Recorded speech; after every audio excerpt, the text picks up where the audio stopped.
May Allah's peace, mercy, and blessing be upon all of you.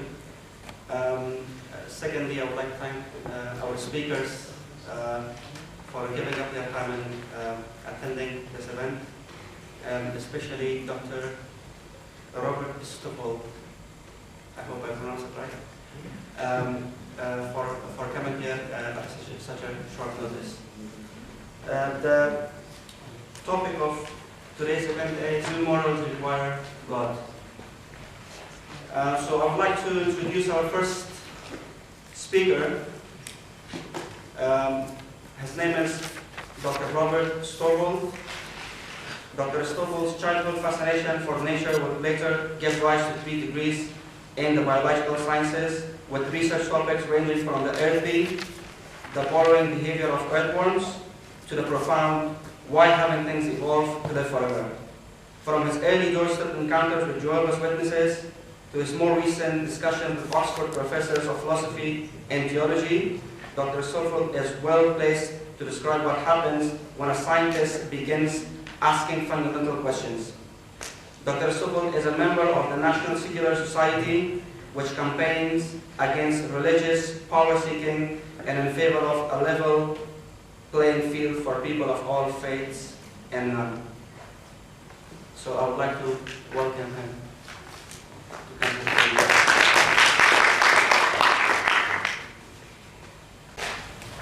Do morals require God?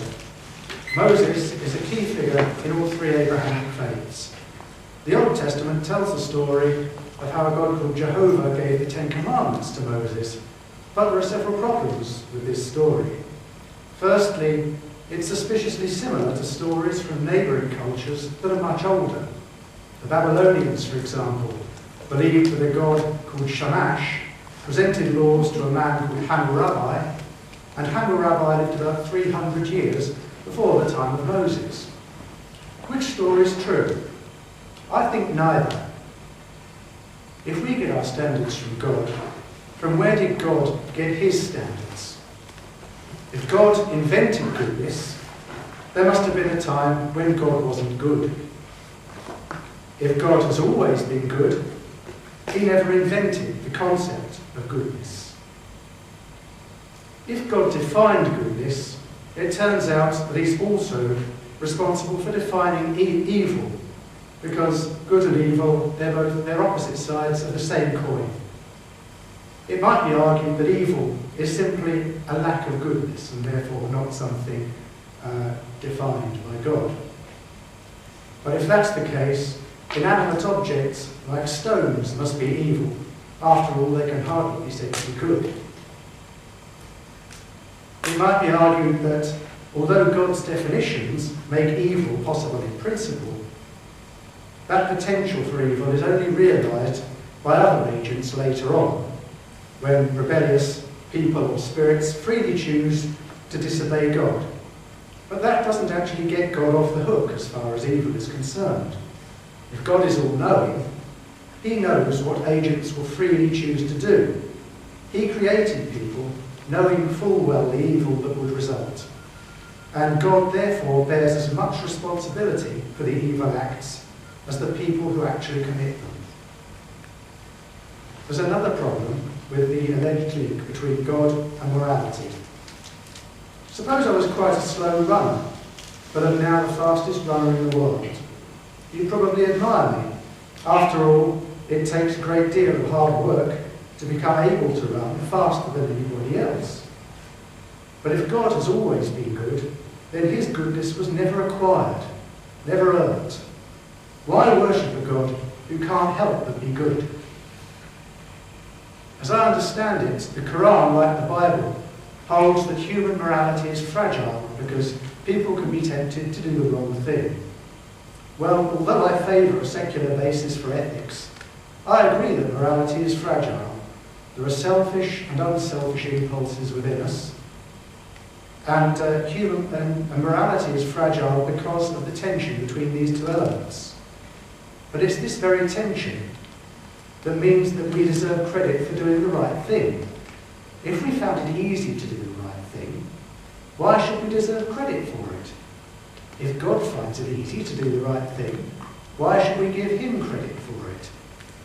If, on the other hand, God finds it very difficult to do the right thing, that implies there's some kind of conflict within him, that God has selfish drives, albeit ones that never actually succeed in overpowering the unselfish drives. Yet I suspect this kind of conflict is not what most believers have in mind when they think of God. We'll now move on to a different question. What is it that makes an action good?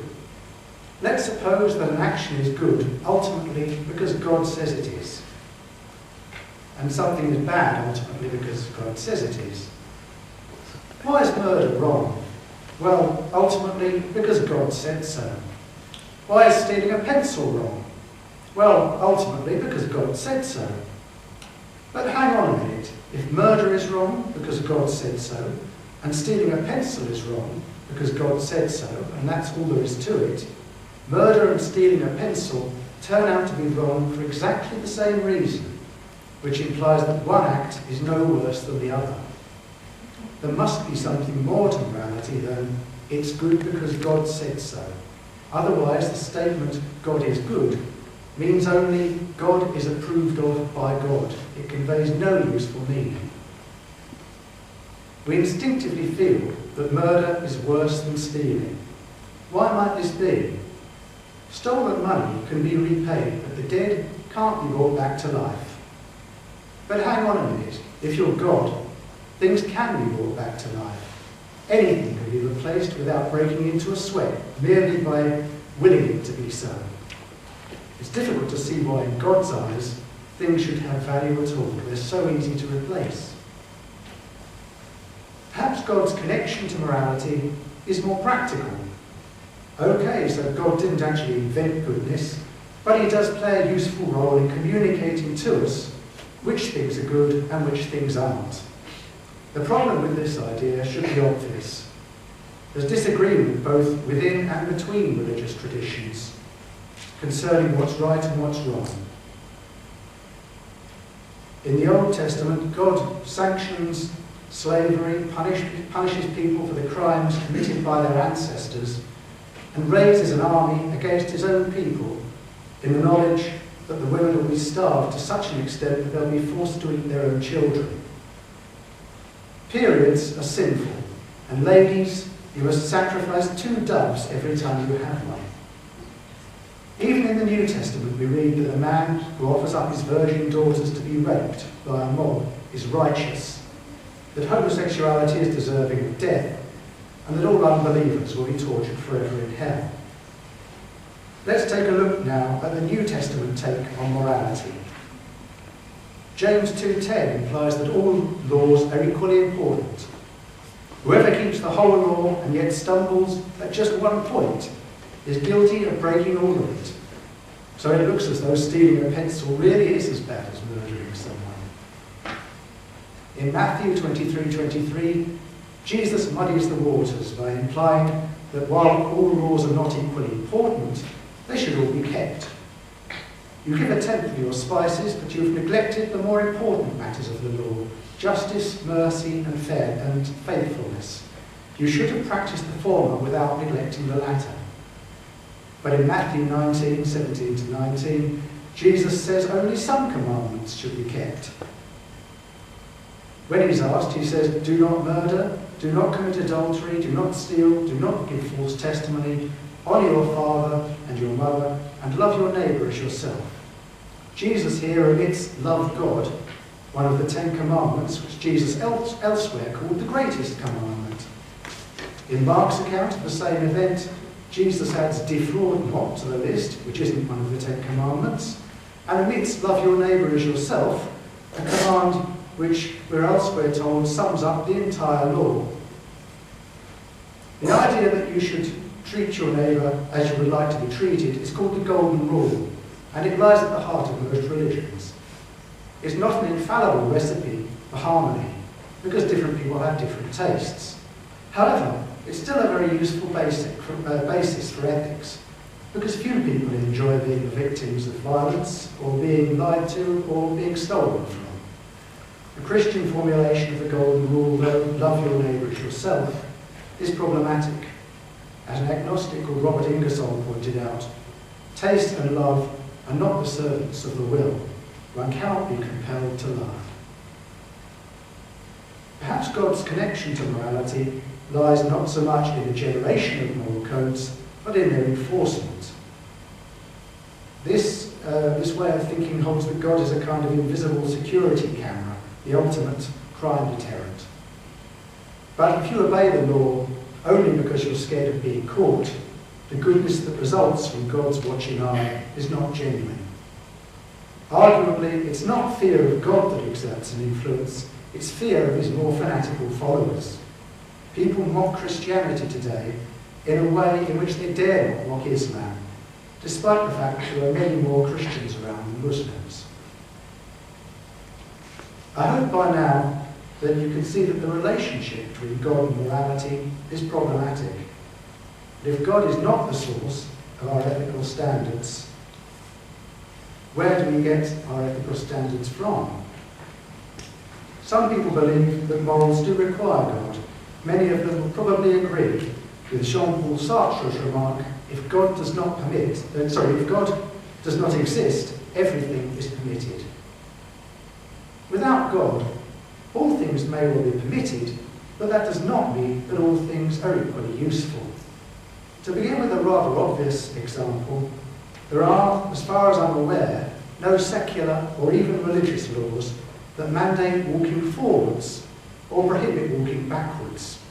And yet we all tend to walk forwards for most of the time, even godless types like Richard Dawkins. The reason for this is pretty obvious. Regardless of your culture or religion, if you look backwards you can't see where you're going and you risk falling over. It's just not a useful thing for an organism to do. But what exactly do we mean by useful? Well, that depends on your environment.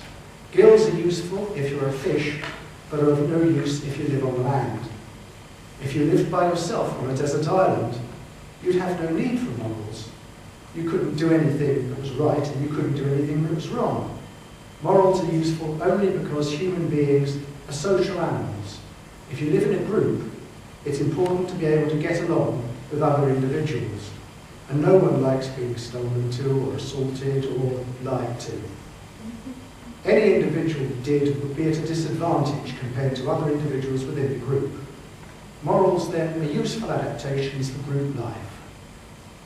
Before Charles Darwin's time, the only explanation we had for the appearance of design in nature was that God did it. But Darwin offered a natural explanation for the origin of useful adaptation, evolution by natural selection. When you think about evolution, you probably think of changes in the bodies of animals, a fish crawling up onto land, and over thousands of generations becoming amphibians, for example. But and that's probably because physical bodies fossilise, behaviour doesn't. Another example of a change would be sort of ape-like humans, ape-like animals evolving into people. Again, we can see evidence for that in a fragmentary fossil record, but we have to infer behaviour. We can't study the behaviour of dead things, obviously. Behaviour, though, can be observed objectively in the laboratory. It is part of scientific study.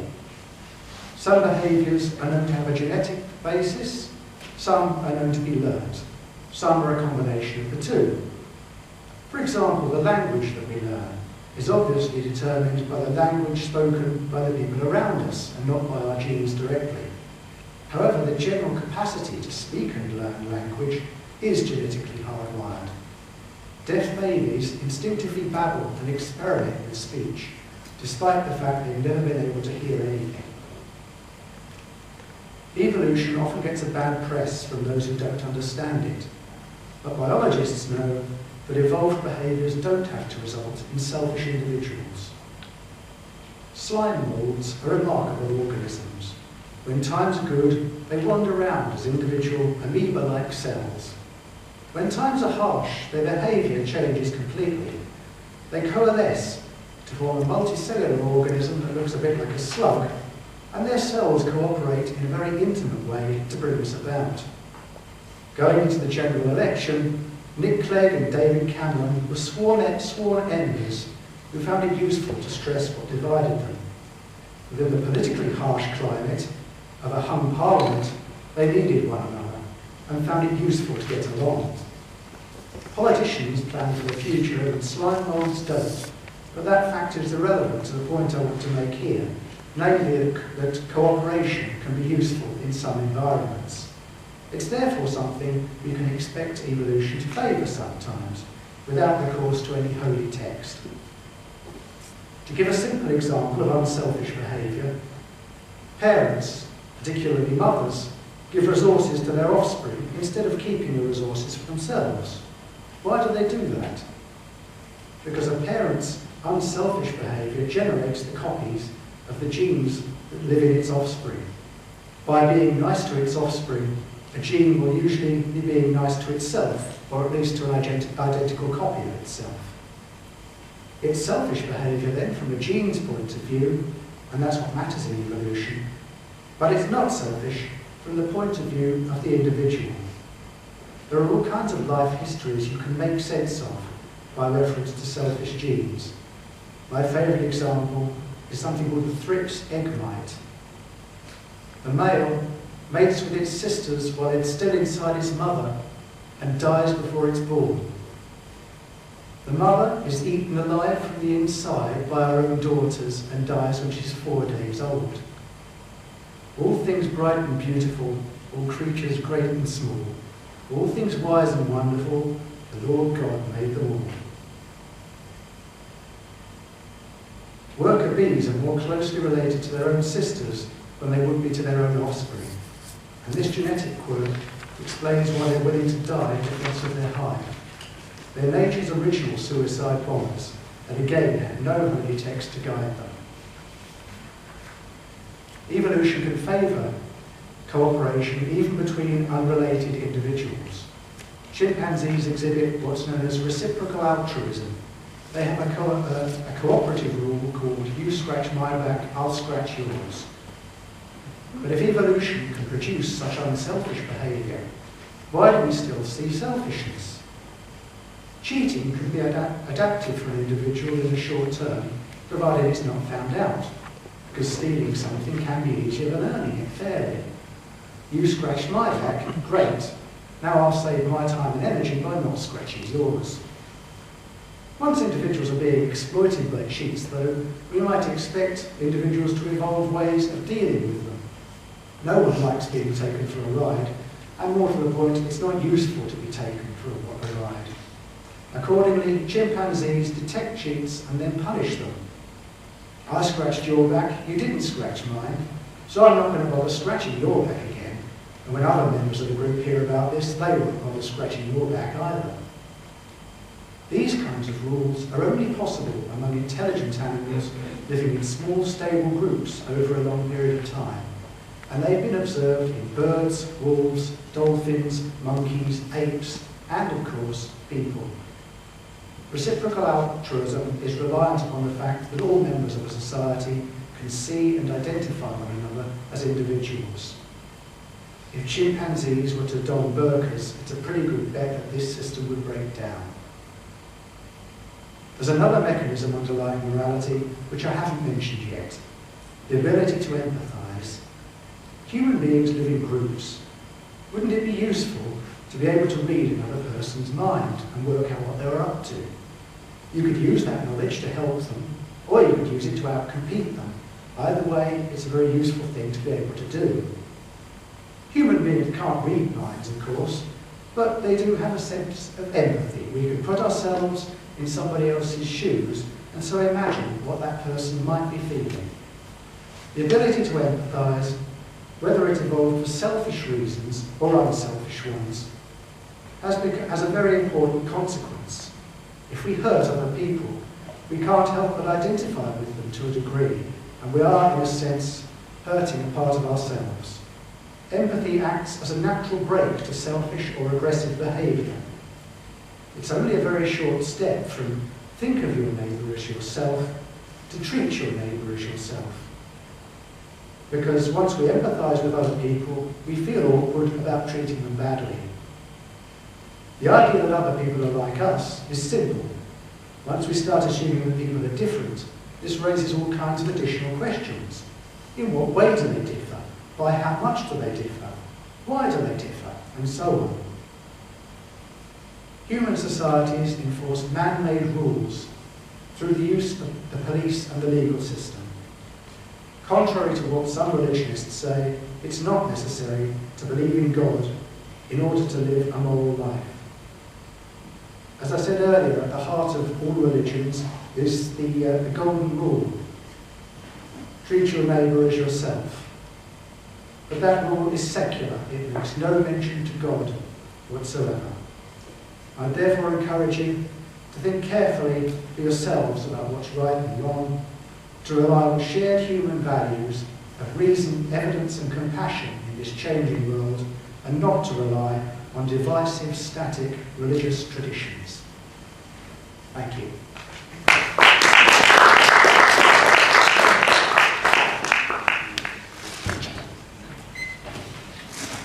Now I would like to welcome Brother Abdullah Al-Andalusi.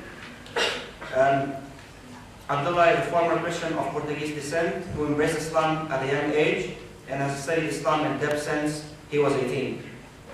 He also has an academic background in computer sciences.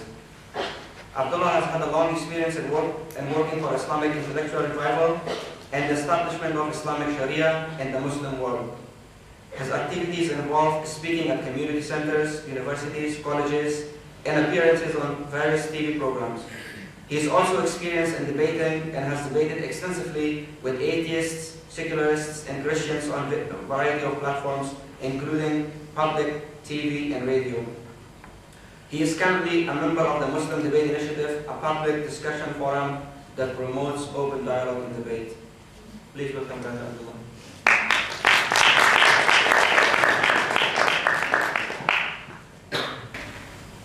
Bismillahirrahmanirrahim. Alhamdulillahi Rabbil Alameen. As-salatu was-salamu ala Nabi Kareem Muhammad wa ala alihi at-tayyibin wa sahbihi as-salihin. In the name of God, the most gracious, the most merciful. I'd like to thank everyone for coming today, and I brought a laptop. I don't usually give talks with a laptop. I usually give talks with nice paper, but people thought I was back in the Stone Age, and I think I should modernize how I give talks. So I bought a laptop. And now I'm going to have to squint as I read from this very small screen, so please forgive me if I make funny eye movements while looking at my monitor. I'd like to thank first the Southampton Islamic Society and the Atheist Society for hosting this interesting debate. I'd also like to thank Dr. Robert Stovold for attending and giving us what was no doubt a good enunciation for the case for morality without God. Now, I'd like to begin with asking a question, can atheists be moral? If anyone came in today thinking I would be claiming that atheists, especially Western atheists, are immoral or self-centered, egotistical and self-interested, then I'm afraid I'll have to disappoint you. I'm not here today to demonstrate that atheists can't be moral. I'm here to demonstrate that they have no intellectual foundation to be. Or at the very least, they don't have an acceptable or consistent set of morals. And I'll explain why, near the end of my presentation, the very reason why atheists with morals do exist. First, let's discuss what morals are. Morals do not relate to actions. Morals relate to the value behind an action or an intention. So doing an action, for example, giving money to the poor, is not moral. It's a moral action. It's an action that has value. Let's take another example, and obviously I'd say that all values are determined based on a set of criteria. So for example, if you view giving money to the poor as something which is valuable, then it becomes your moral. That's the moral that you hold. And it's very much like a central bank of a country. In a central bank of a country, they print out paper money. The paper money has no intrinsic value except just a kind of rectangle piece of paper with some printing on it. It has no intrinsic value to it.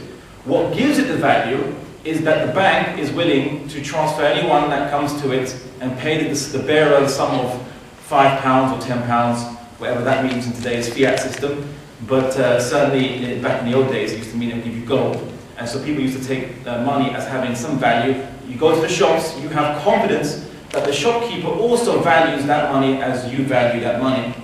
And so it gains currency, and that's why we call it currency. Now, continuing into the economic example, what do you think has really intrinsic value? Paper money or gold coins? Obviously it would be the gold coins. Gold coins have an intrinsic value, and paper money is just based on confidence. It's actually one of the biggest confidence scams ever in every country, where they print out paper money and we all have confidence in this paper money, until of course you have rapid inflation, which obviously is destroying Zimbabwe. It destroyed the economy for a while of Argentina and many countries, which collapsed due to high inflation because paper money has no intrinsic value. It's up to you to believe in that value. In a way, it's like a noble lie. You have to believe this lie for it to have value. And this is very interesting, because I'm going to now relate this to the issue of morals. You see, if you don't believe in anything of any moral that has intrinsic value, a demonstrable intrinsic value, then essentially when you're taking something to be moral, you're taking it based on trust, on confidence. You're confident that what your parents told you is moral, and you will blindly follow this moral. And it's the same thing for money. And you'll be surprised how many societies have based their economies on such typical confidence scams. And well, I would argue that secular morality is also a confidence scam, but I'll go into why. So what is the possible basis for morals? How do we base our morals? What is a good way of basing our morals? Well, let's discuss the different bases there are. Let's discuss, let's say, an evolutionary or genetic basis. Michael Ruse, a philosopher of science from the University of Guelph in Canada, writes, the position of modern evolutionists is that humans have an awareness of morality, because such an awareness is of biological worth. Morality is a biological adaptation no less than your hands, your feet, your teeth. And he continues, I appreciate it that when someone says, love thy neighbor as thyself, they think they are referring above and beyond themselves. Nevertheless, such reference is truly without foundation. Morality is just an aid to survival and reproduction. Any deeper meaning is illusory. But now let's say, okay, for example, let's use evolution now as the basis for our morality. Fine, cooperating, being a team player is helpful. But what if you are a very strong team player? What if you can dominate others? What if you can get loads of mates for yourself, assuming you're the alpha male of a pack of human beings?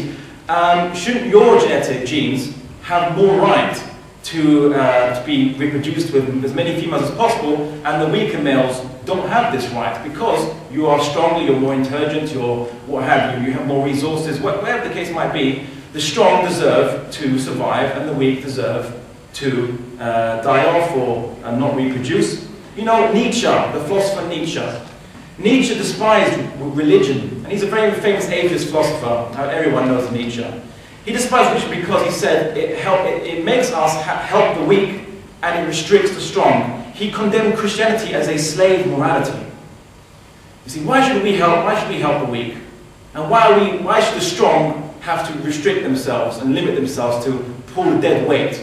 This is what Nietzsche said, and he came out this very open, because this is the reality of when you reject God and you reject these religions, which make you care for the weak. It's counter-evolutionary. People might say, maybe my emotions are the result of my genes. Me wanting to help someone and be altruistic, my genes make me do that. Oh, and that's totally fine, that's really great. But what if you are a mass murdering psychopath? You could argue, my genes made me do so as well. And because genes determine morality, it's just as good as a person who helps other people. Maybe the mass murdering psychopath gets to eliminate all his competing male rivals and gets to mate with as many women as possible because he is the strongest guy. In genetically speaking, what he's doing is moral according to that basis. So remember, humans have a good side, we've also got a bad side. And if you're saying that whatever comes from a human being is intrinsically moral, then both sides are intrinsically moral too.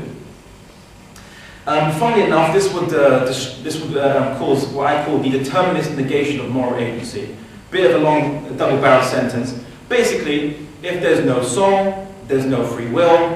What made you do something is a combination of your genes and the situation, the context you're in, including what you're taught and the environment you're in. In that situation, you are not morally culpable for anything you do because it wasn't you. There is no intrinsic you. It's just the result of your ancestors' genes making you do it, and the context which you were born into made you do the actions you did. Something like a good excuse for a wife beater. Say, look what you made me do.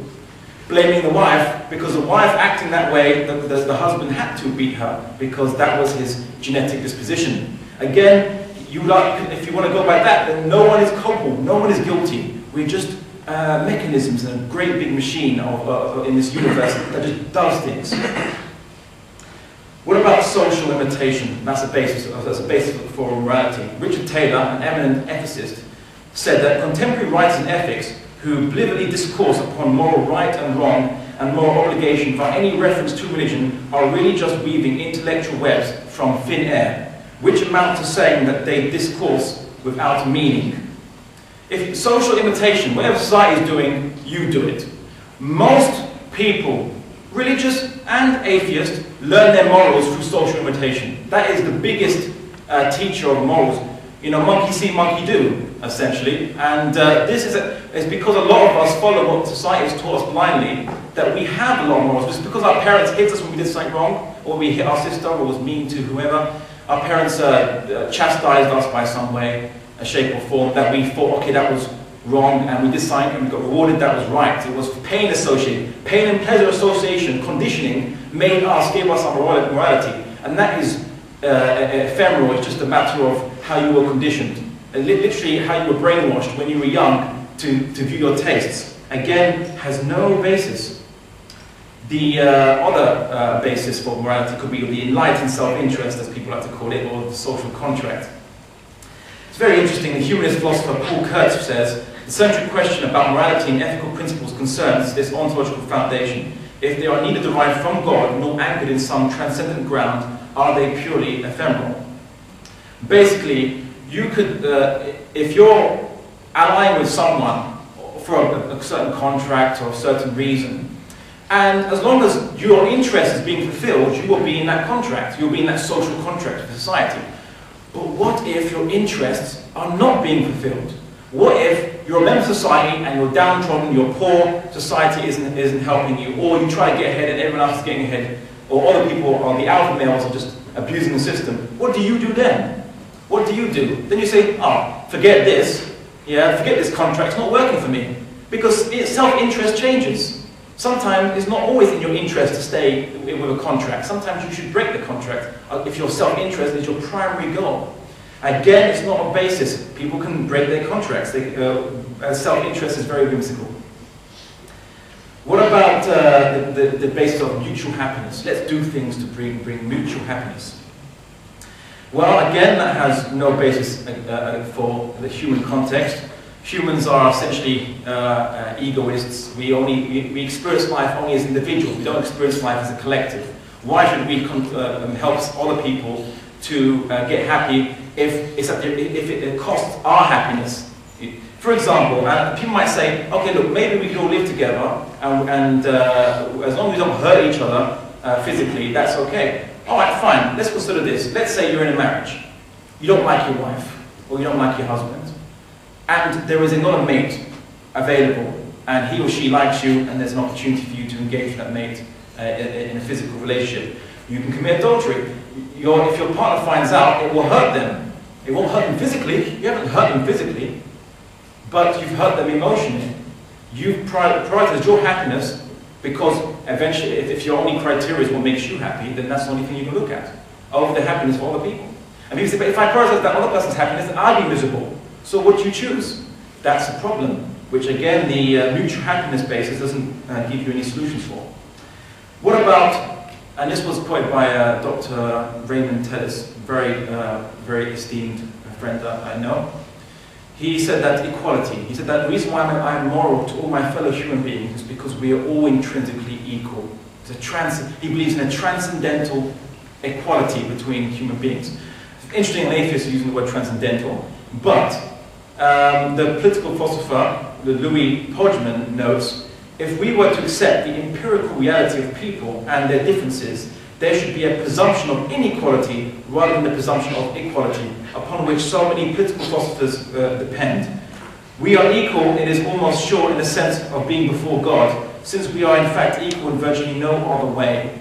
There is nothing about us that is equal to another human being, with the possible exception of an arbitrary definition of what is a race, what is a particular racial group of species.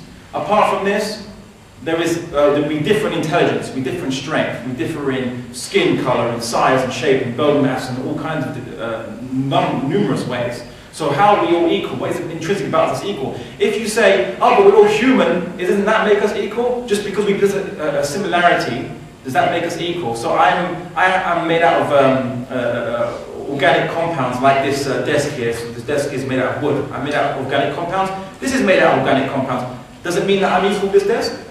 Just because we have one similarity? It's arbitrary. You want to pick something that will fit it, but again, there's nothing equal about us if you consider the scientific reality of different human beings.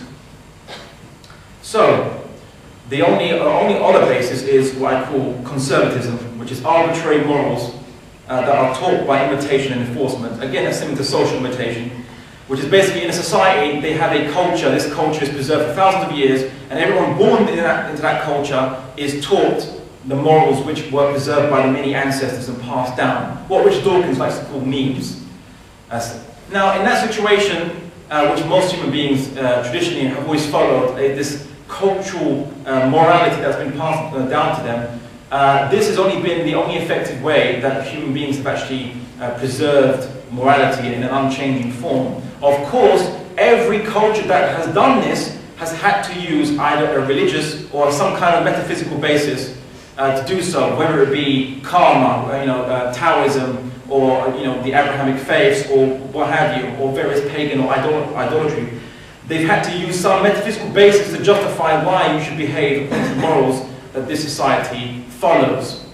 And that's a sociological fact throughout history. It's always been like this. Now, what did the great philosophers think? What did they think? Forget about me, I'm not a great philosopher, nor do I pretend to be. But what did the great philosophers think? Well, let's say Hume. You know what Hume, he's a great atheist philosopher. What did he say? Morals are just tastes. What you feel, what your likes and dislikes, that's your morality. He's being very honest, Hume. Immanuel Kant, very interesting. Immanuel Kant, he critiqued, obviously, reason as a basis to derive, I guess, morality only just using pure reason and observation of the universe. We can come to some kind of deduction of what is morals. He had to put into his beliefs, he had to put in the concept of God, because God is the only absolute basis that will give legitimacy to any moral system. And this was Immanuel Kant had to do this. I think he called it the super sensible being. He called it God. Nietzsche obviously was very much more abrupt and very straight to the point. He said, without God, there's no morality.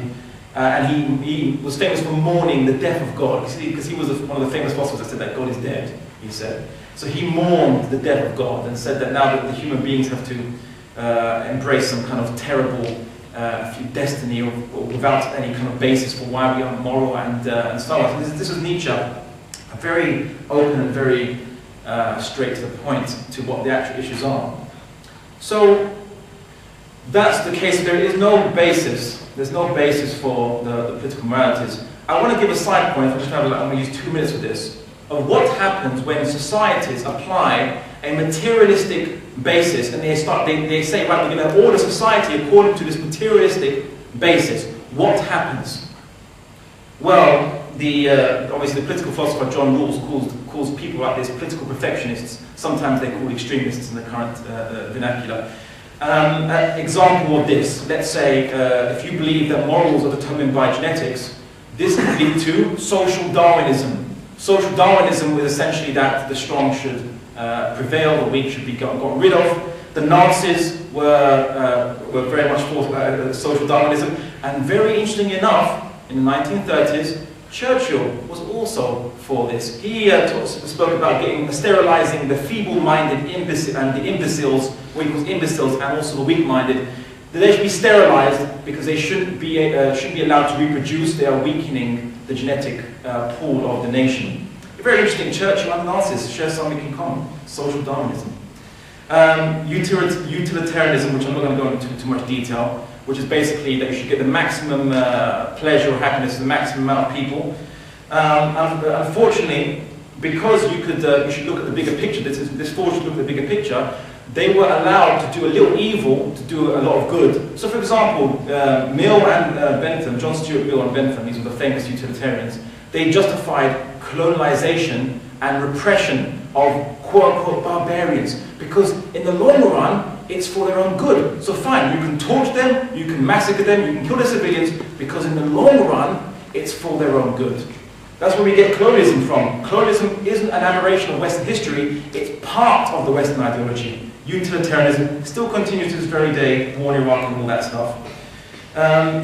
The social contract, when applied in France, for example, they had the reign of terror, which under Robespierre, where everyone must conform to what the state defines is the model citizen. And of course, the state has no moral authority, and so they had to apply by a reign of terror, by fear, very Machiavellian. Now, why has not a lot of these things happened in England? And I answer very quickly on this. England has always had that kind of duality. It's had the leftists, these political perfectionists on one scale, and it's had the conservatives on the other scale. And the conservatives believe in morals which was bequeathed to them by their Christian past. And so it kind of pulled Britain from not going into extremism, like other countries have went into extremism. Now, how does God give us morals? God is an absolute and transcendent basis that values our actions. So God is infinite, eternal. If God, think of him, going back to the kind of Bank of England example, God values the actions we do, and He is not a temporary thing. He is an eternal, permanent thing. He is an absolute basis to reset our criteria for what is morality. God provides intellectual narrative upon which to judge our actions as to whether or not they are fulfilling our ultimate objective. For example, when the Quran says, "I have not created man or jinn except to worship me." When God says this, it's our purpose. Anything that is suiting our purpose is good. Anything that goes against our purpose is bad. Much like if you had a car, if the car doesn't work, it's a bad car. If the car works and gets you from A to B, it's a good car because it fulfills the purpose. Hence, God gives us purpose and we can judge things. And of course, God gives us a morality of the ultimate enlightened self-interest, where we are offered in the hereafter the rewards and the punishments for those people who are of that nature. And the beautiful thing about this is securing your reward in the hereafter will not impinge upon the reward that other people will get. Unlike in this society, where the more resources you get, the less other people will get. This is what God can offer us. So, why do they exist moral atheists? Atheists who are moral. Easy, social imitation. They imitate the society they're in. They were born in society, they weren't told this. Blind adoption, the second point, blind adoption of morality from previous generations. Western society is built on Christianity.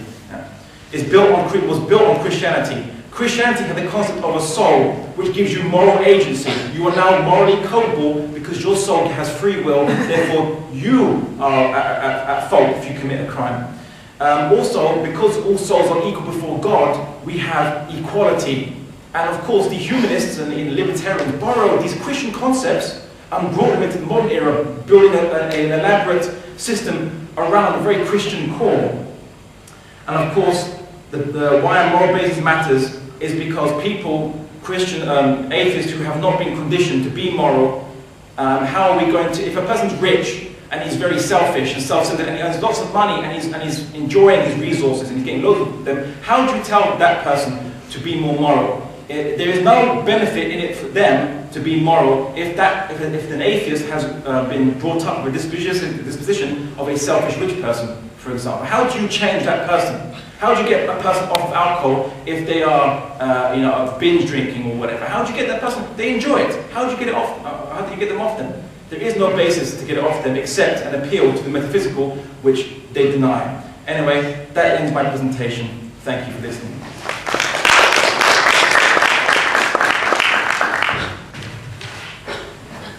Okay, well, number of points were made there.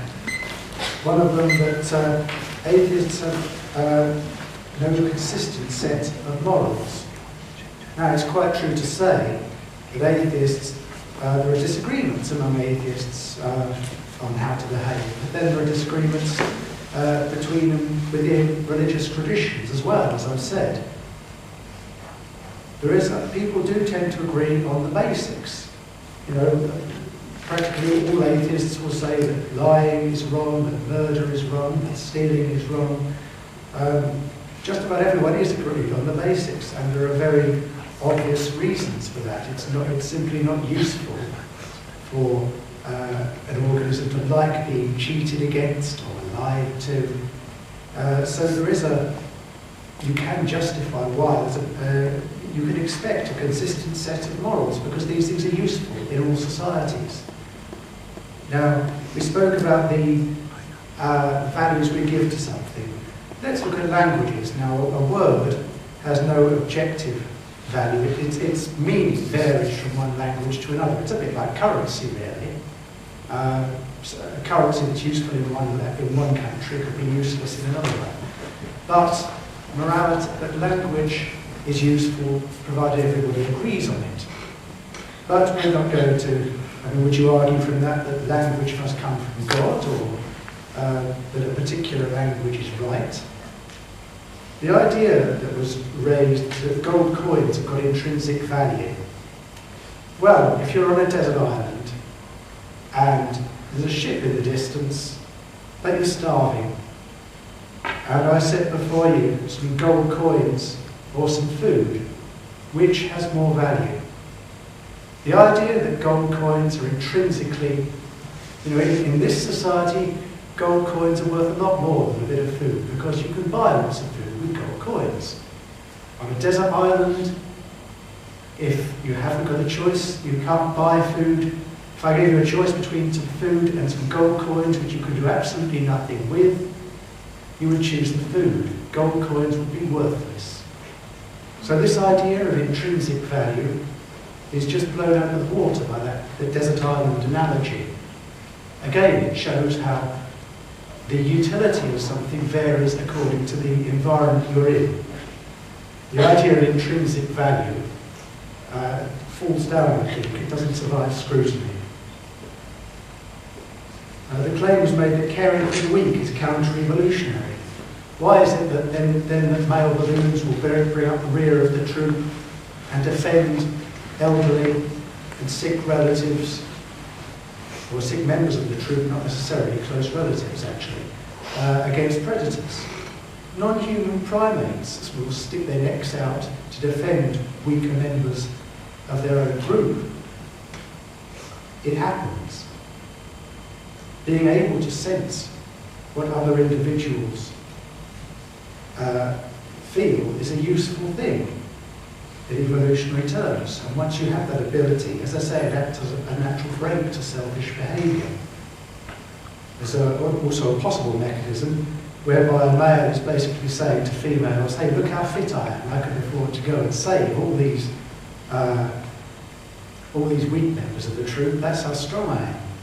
So that would be an example of a male sort of demonstrating his fitness by doing very brave things. So again, you see the idea that it's easy always to spot good behaviour and selfish behaviour. It may be a bit more complex than you think. The point was made that if there's no soul, there's no such thing as free will.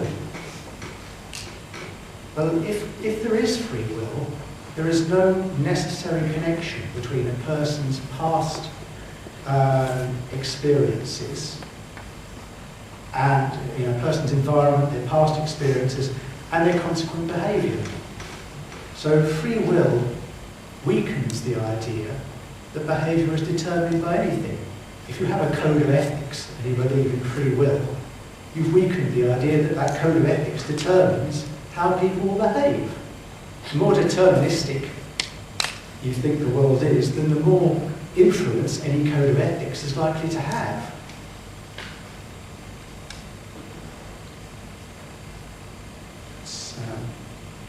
it was asked, why should we help others to get happy if it costs us happiness?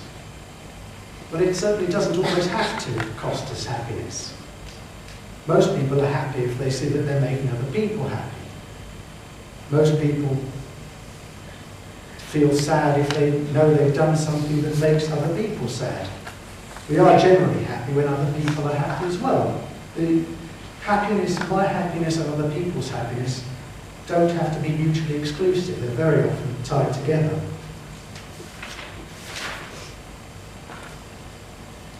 We spoke also about the idea that the idea we're all intrinsically equal. That's flawed. Well, obviously we're not all perfectly equal.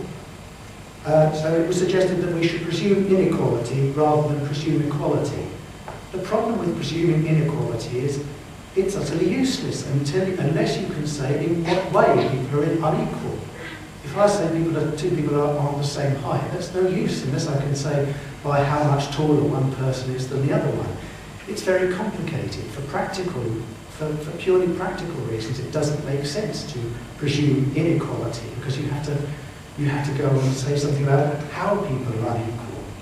For purely practical reasons, it makes sense to presume equality. It's a basic simplifying assumption. And you said there's nothing equal about us if you look at the scientific basis of humanity. If individuals were very different, they would not be able to interbreed with one another. Members of the same species, because they share genes, are by their very nature similar.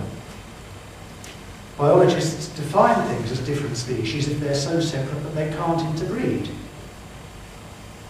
So there's a firm scientific basis, and we see that even in races that look very different, all different races can interbreed. We're all variations on the same theme. So there is a biological basis for the similarity that underlies all human beings, and I think for the ethical codes that are common to all human societies. It was said that religion offered a basis for morality, but as I said earlier, love your neighbour as yourself is a secular rule. It makes no reference to God. Now you can say that perhaps no one would have believed it had it not been for religious figures. You know, perhaps religion gives you a reason to believe something, but it's not the same as saying that it actually generates the code. It may a problem with religion is that it does give people strong reasons to believe things, but that unfortunately works for behaviours that you and I will both condemn as immoral. It works for those as well as the moral ones. It's a double-edged sword. Buddhism is a non-theistic religion, and the Buddha, despite the fact he said he didn't want to be worshipped, some of his followers went off and worshipped him, but he reassessed his life because allegedly he was born into a very wealthy environment, pampered, a very rich environment, and when he came out of that and looked at how different the lives of everybody else were, he was shocked by that. And to me there's nothing sort of transcendental about that. Again, it comes down to, well, he just saw how other people were behaving and was able to empathise with them. He saw a different environment, that changed his perspective, perfectly down to earth. Confucius was a philosopher who advocated the golden rule again, without any reference to religion. Hume's idea that morals are just tastes, well, I don't think they are just tastes, they're useful tastes. In the same way that liking water is a taste, but it's a useful taste. If you don't like water, or if you don't like drinking, you're going to die of thirst, you're going to die. You know? The idea that something is if something's a taste, that doesn't have to demean it. It can still be a useful taste, a useful thing. So I question the idea that they're just tastes. So social Darwinism was mentioned.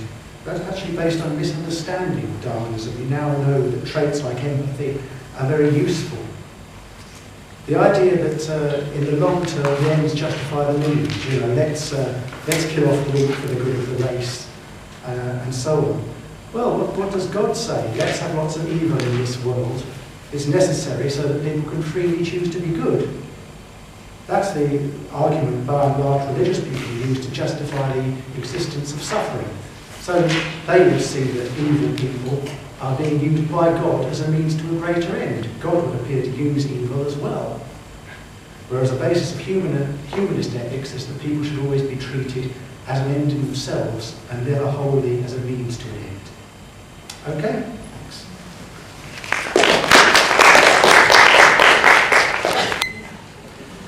All right, I'm going to respond to what he said in his presentation, and then in my next rebuttal, respond to what his rebuttal was, so that we can have some continuity here, so I can try and get all his points. In his presentation, he said that, where did God get goodness? Does goodness predate God, and so on? How do you define goodness? Well, essentially, as you said with one of your points, that God defines what is good by his commands. Good is defined as essentially that which agrees with God's will, and that which doesn't agree with God's will is not good. Now he said that he basically called, why did God create evil or allow evil if he's essentially good or what have you? And you missed the point. You see, the point of this existence is not for us to enjoy ourselves, and the Christian assumptions of theology essentially, God is all loving, and God is being all loving, will never want anything bad happening to us. He wants us always to enjoy ourselves and be happy and so on. Obviously, if you believe that, the Christian narrative, then of course you're going to see a problem with the existence of evil. Whereas for Muslims and so on, the existence of what you call good and evil is neither here nor there. All that we see is our purpose, which our purpose is to follow the will of God. Just because other people don't follow the will of God doesn't mean that we have to not follow the will of God. And in fact, the more there is a test, and if we overcome this test, we get rewarded even more. So in fact, the presence of evil is an opportunity for us to overcome that and get even more good because there was the evil. If no one was starving in the world, where would the good come from, or feeding anyone if no one's starving in the world? I believe they call it second order good, as the philosophers say. In some cases, obviously, we are given free will. One could argue that in a kind of parent-child relationship, although I wouldn't use it the same way the Christians do, that sometimes the parent has to allow the child to experience the world for himself, sometimes to hurt themselves playing or whatever, and for them to learn. Sometimes the best way to learn is the hard way. It would perhaps be irresponsible of the parent to wrap up their child in bubble wrap and never let them out of the house, and then you do more damage to that child. He says, is murder and stealing a pencil equal because God says so? Again, I think you're basing a lot of it on Christian theology. I'll say this: God values actions. He doesn't value all actions the same, or all disobedience the same. Some disobedience is worse than others, determined by God depending on what you've actually done. So for example, if God gives value to human life, God gives value to human life. If you take away human life, then you have committed a very big offense, a very big sin. God gives value to ownership of property, but not as much. An item, an object, does not have as much value as a living being. And hence, if you were to steal an object, it is not the same degree of crime. I think that should be very obvious to anyone that thinks about that. He said that people disdaining from actions because God is watching.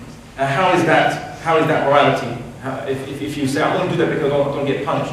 Well, again, even in Islam, the highest form of goodness is to do things purely out of love of God, and there are different levels of why what motivates you. But that aside, it's one thing to do not to do an action because you see the punishment in front of you. You see the cameras, the CCTV cameras, you see the policeman, you see the guillotine, whatever. You see the punishment in front of you. Okay, I'm not going to do that. That's one thing. The other thing is to distinguish from doing something out of fear of something you haven't seen before in your life. That when you do an evil act, there is no punishment forthcoming straight after the evil act. People who do evil acts and get the benefit from those evil acts, you don't see the punishment forthcoming for that. There is such a temptation to do the evil act because you don't see punishment. And remember, out of sight, out of mind. So trying to keep what is essentially an abstract idea, the concept of God, in your mind is actually very difficult. And hence, that is the value derived from disdaining from doing a bad evil act because you believe in this idea that you haven't seen directly.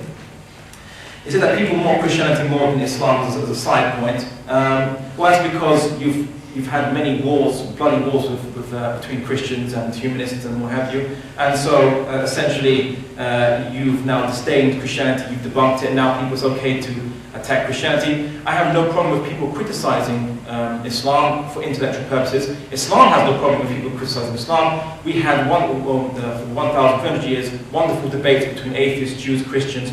Some of them writing very strong-worded language against Prophet Muhammad and Islam from within the Islamic State in Baghdad, Cordoba, and so on, and no one was against them. So again, that was perhaps a side point which is not for this debate. He said that utility is a basis for morals. He said that in a group, morals are important. Yes, but you see, what if you're a dictator? Then morals aren't so important because you now have control of the group. And they have to follow, they have to dance to your tune. Whereas all you now have to look out for is people who are a challenge to your power. And you have to deal with those people who are a challenge to your power by execution, torture, what have you, much like dictators do, very Machiavellian. And so, just being part of a group doesn't mean you're going to be moral. Sometimes you have an advantage which you'll use for your own advantage against others. He also said that behaviors have a genetic basis. Again, I've really debunked that. So what? Then I could say cheating has a genetic basis, killing has a genetic basis. You're not really saying anything.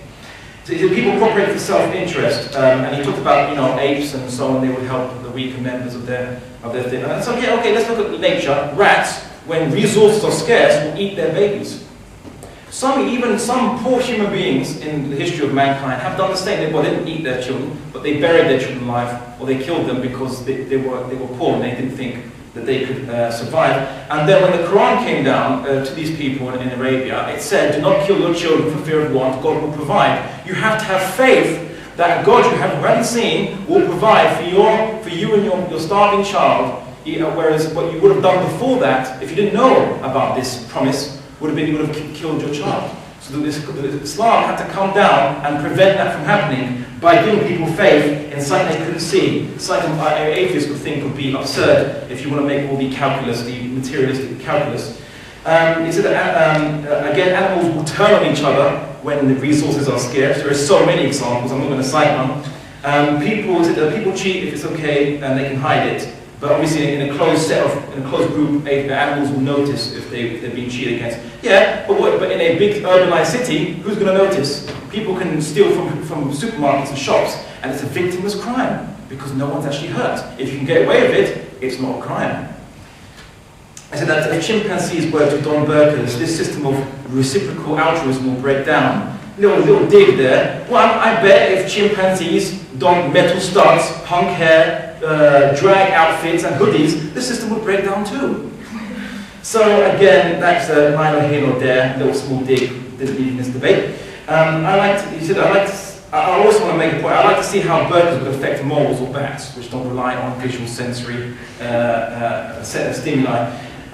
He also said, treat people as you would treat yourself. Well, I'll tell you this, if I was a self-interested man with no morals, I would like to sexually harass maybe women. Why? Because I would love them to sexually harass me.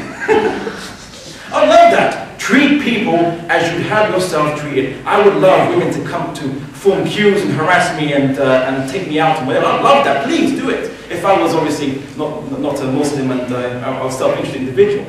Of course. But women don't like that, but men do. So your axiom doesn't work. Sometimes people don't want to be treated as you yourself want to be treated. So it doesn't work. The other point which he mentioned, if I've got about a minute left, I'll start on the rebuttal ones. He said all atheists agree that murder is wrong. Okay, so what do you do with dictators and tyrants who torture their people, who kill people? What do you do with murderers? What do you do with them then? People that habitually murder. Even if you lock them in prison, they would kill all the prison mates. What would you do with these people? Either you give isolation, or in some cases, in terms of dictators, you go to war. So you justify killing. So not all atheists agree that killing in all circumstances is wrong. In fact, in some cases, using utilitarian calculus, which Bentham and Mill did, colonialism, killing people for their own good, for the greater good, can be justified. according to materialistic mathematical calculus of utilitarianism. It was applied to colonialism. He said that the language does not have an absolute basis. I say it does. It has a holy book. Language has a holy book. Each language, you know what it's called? A dictionary. Thank you.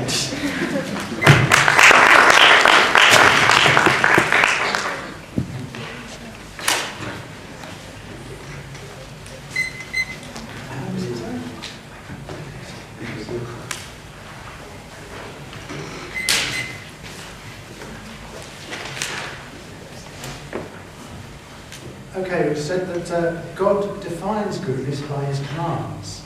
But if that's true, if something is true, if something is good simply because God defines it, then murder would be good if God said so, slavery would be good, anything would be good. It all becomes completely arbitrary. And the argument I used about murder being worse than stealing pencil or being no worse than stealing pencils has nothing to do with Christian theology. It doesn't mention Christian God. It mentions God, but it was actually derived from Plato, who believed in God and lived before the time of Christians. So it wasn't derived from Christian theology at all. It was said that our purpose is to follow the will of God. How do we know if something's been well designed? We know it's been well designed if it fulfills its purpose. The fact that, according to Islam and just about every other religion, people are very good at turning away from the one true religion and embracing other faiths, means we weren't well designed. If we apply the same criteria of detecting design to God as we do to human beings, a product that failed more times than it worked, we would consider to be poorly designed. By those standards, then, the human race is poorly designed and God is a poor designer. You can't use the design analogy when it suits you and stop using it when it doesn't. The argument, well, I'd like to be ravished by women, so why don't I go around ravishing women? We need to elaborate that then. I'd like to be ravished by beautiful women who were very happy about having sex with me. I don't want to be ravished by ugly women who don't really want to be there. I want to be ravished by beautiful women who really freely want to have sex with me. Now, if I go around ravishing women who think I'm beautiful, and if we both freely want to have sex, there's no problem with that at all. Everyone's happy. Fantastic. So, there's no problem with that rule.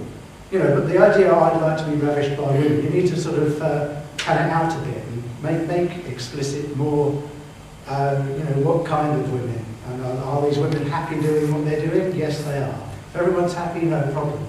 So I don't think this morality rule breaks down. I never actually said that love your neighbour as yourself was a perfect rule.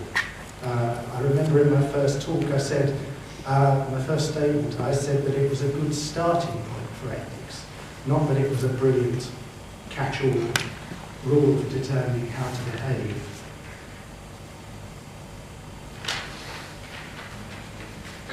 It was said that God values actions. Does that mean that if you are paralysed, you have no value? But you also said God gives ownership of, God gives value to the ownership of objects. He gives less value to objects that are owned than he does to living things. But you just said God values actions, and now you're saying God values objects. Well, which is it? Or perhaps it's both. Now you said, oh well, it's obvious, God gives less value, actually, isn't it obvious that God gives less value to objects than he does to living things? But you haven't explained why he does. If God gives less value to objects because they can't feel, then you've just come up with a basis for morality that's nothing to do with God, or ultimately it's to do with more than God. It says that feelings are important. You've gone beyond just saying this is true because God said so.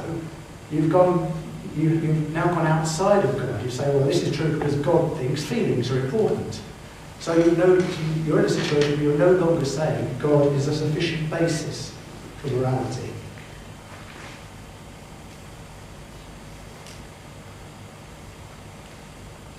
If you're a dictator, you have control of a group, Well, that's true, but in order to get there, you have to be able to build successful alliances. You know, in the absence of morality, you would just get kind of chaos and nothing useful would happen. There are always going to be odd people in any society who, you know, you're going to get psychopaths, but you shouldn't have to come up with a philosophical explanation, rational explanation for that, because people aren't always rational. I mean, just as computers break down sometimes and do silly things through programming errors, people are kind of, if you think of them as being very complex machines, there's no reason why any system of ethics should be able to account for all the things that different people do. But by and large, a system of ethics should be able to account for what most people do, and most people think murder's wrong, stealing's wrong, and so on.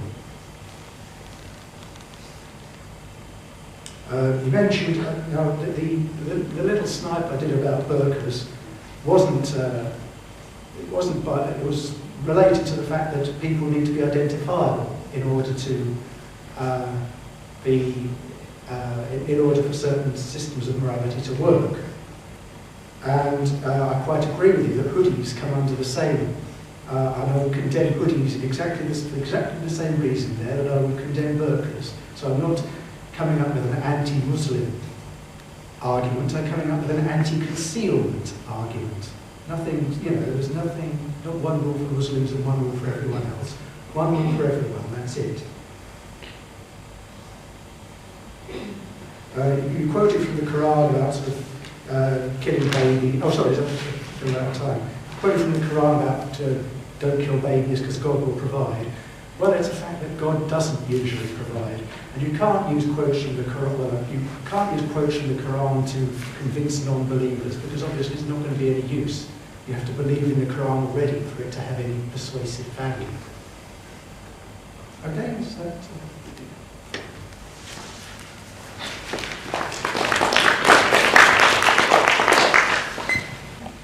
Okay, again, I'm going to answer the points you've raised in this previous rebuttal. I'm going to try and get all the points he made in his last rebuttal as well, as quickly as I can. He said that gold coins aren't intrinsically valuable because on a desert island if you're starving and so on. They're intrinsically valuable, but you don't need that value at that particular time. You need the value of foodstuffs. Gold is intrinsically valuable because it has utility, it has something you can, it's something you can be used for example, for electric circuits. It's very valuable, gold, and so on. It can be used to connect electric circuits together, and many other things. It's an element, it's something that actually has a physical existence and has properties, therefore, where those properties are beneficial, this is the value it possesses. Isn't that baboons defend the weak members, so isn't that counter-evolutionary? You know what, people defend weak members generally, even in social Darwinist systems, but when there are limited resources, and you're deciding who gets the resources, then when it comes to the crunch, the weak people shouldn't get those resources over those who are strong. That's what nature and evolution says, and almost all situations. He said free will weakens the idea of determinism, and I say no. You see, free will is a component of the human being. We can choose to engage with our emotions, are sometimes automatic. You're walking down the street, it's summertime, let's say you're a guy, you see women who have exposed flesh. Whether you like it or not, whether you look away or not, you're going to have some enticement. There's going to be some enticement, some agitation, and so on. This is something you can't control. But whether you want to pursue that woman or go back home to your wife is up to your free will. What the Quran says is that in theory everyone has free will. In practice, human beings choose to exercise their free will, to not exercise their free will, and just go with what their instincts lead them, and hence they cause lots of trouble to each other. He asked, why should we make other people happy? Don't we feel happy making other people happy?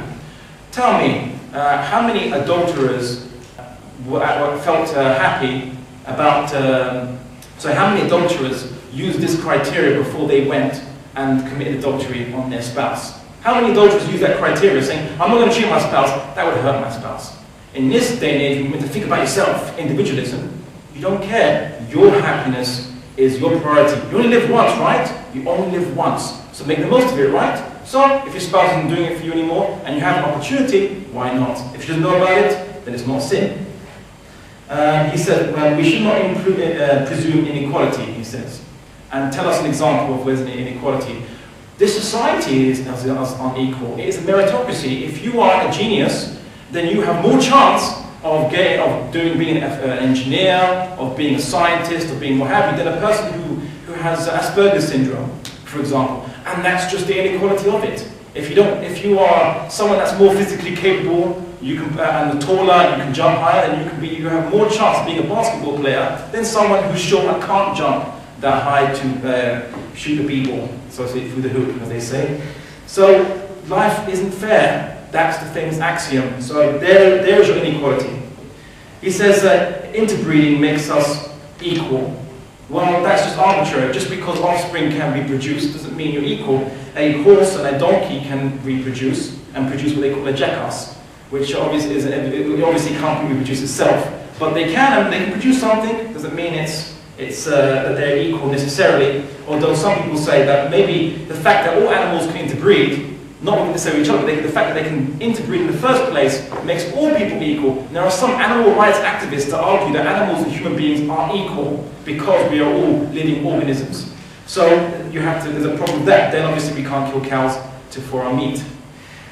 He says that Buddhism is not theistic, it's just common sense, or what have you. Yeah? Okay, so karma and nirvana is something that atheists can believe in. So atheists can believe in karma then? No. You can't, because there's no such thing as some transcendental justice system called karma. You don't believe in that. So please, just because Buddha doesn't believe in God doesn't mean he's shooting for your side. He said morals are a useful taste because morals have a use. If you're good to people, you can reproduce and you can do whatever offspring. Okay, fine. Let's say I'm homosexual. Tell me how useful that is in the evolutionary scale of things. How useful is that? Yeah, will it help me reproduce? No. No use at all, no utility at all. He mentioned some other points. Yeah, I don't have time for these other points because it's for my 5 minutes up, but please ask me questions on those points and I will answer them. Thank you. Please show your I would like to thank both of the speakers. Now we move on to the questions and answer session. If you have any questions. This is to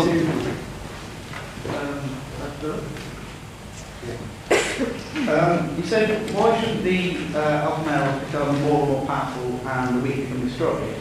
And then you said later on about a contract in which, why shouldn't the downclone send revolt? So it's sort of saying, well, both, really. So there's a reason why the alphas shouldn't destroy all the weak, because then the weak will revolt against the alphas.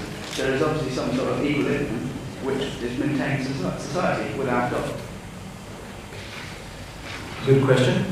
Well, consider this. This equilibrium can go both ways. So, for example, if a dictator is very strong, like Saddam is saying, then nothing can oust him, and he just remain like that until his dying day, which it kind of did, obviously, until outside power intervened.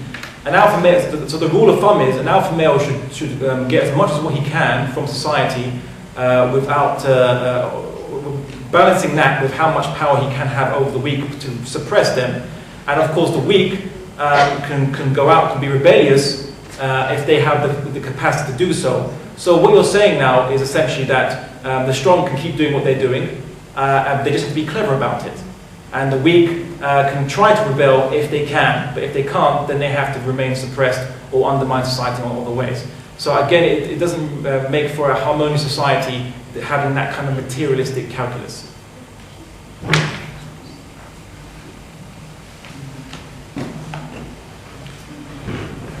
My question is to Robert. Well, if we don't require God, for morals, then we will follow their morals even if they evolve and change by time. And in this country, for instance, a few decades ago, you walk in the street in miniskirt, it's not right, it's immoral. Nowadays, it's fine. Now, if those morals evolve to the level that killing disabled people is fine because scientists said well, that will make that society function. Would you agree with this? Will you be happy because morals evolve to this level? Am I always happy with the way morals change? Is that what you're saying? Yeah, morals change. So will you be happy if they go to an extreme like that? No, I think I'd be happy with some changes in morality. I think there's room for improvement in the world in which we live, but I wouldn't be happy. I wouldn't be happy with all changes. No, maybe if I lived in the future and knew more than I know now, I would be happy with certain changes. But I can only speak from my current perspective, from what I know and think now, and I expect some changes I applaud and some changes I'm working for, and other changes I might not like. I don't think change in itself is a good thing, but what I do worry about is that reliance to an unchanging set of laws is potentially a very dangerous thing. And it also means that people of different religions, there's no way of reconciling the two, whereas as atheists would try and appeal to common ground, shared human values. My question to Robert Stovold. He said you'll be happy with morals changing, but how do you stop them from changing to that level? Because with Islam, our morals will stay the same from the Quran throughout time, so how do you prevent when you start the question, stop them getting to that level? Well, I would, if I thought, I'd look at why people said they thought something was right. And if I thought that there was anything factually inaccurate in what they were saying, I would try and convince them that they are wrong. If I saw a flaw in their logic, I would point that out. So that's how I would try and change their views about what's moral. But then how do you know what you believe is right? Well, I think that I take quite a scientific view. Now, science has been wrong in the past, and I'm sure some of the things scientists believe now are wrong. But science demonstrates its own usefulness in a way that religions don't. There are loads of different religions in the world, and Christianity is more popular than Islam. If we were going to play the numbers game, then Christians are right and you're all wrong. So religions don't demonstrate their own utility in the way science does. Science isn't perfect, but I think as far as getting to the truth goes, consistent discovery of truth is a good criterion for discovering how useful something is for getting truth. And science has put a man on the moon. It gives us the technology we see around us. If the scientific method, if the fruits of that, if the scientific method was erased from history, we couldn't have any of the technology that's in here today. If religion was erased from history, I doubt we'd notice much difference. It doesn't give us anything that we couldn't get from non-religious sources. Okay, so Can you have a question for Abdullah? No, after that. sorry, I just wanted to rebuttal what you just said.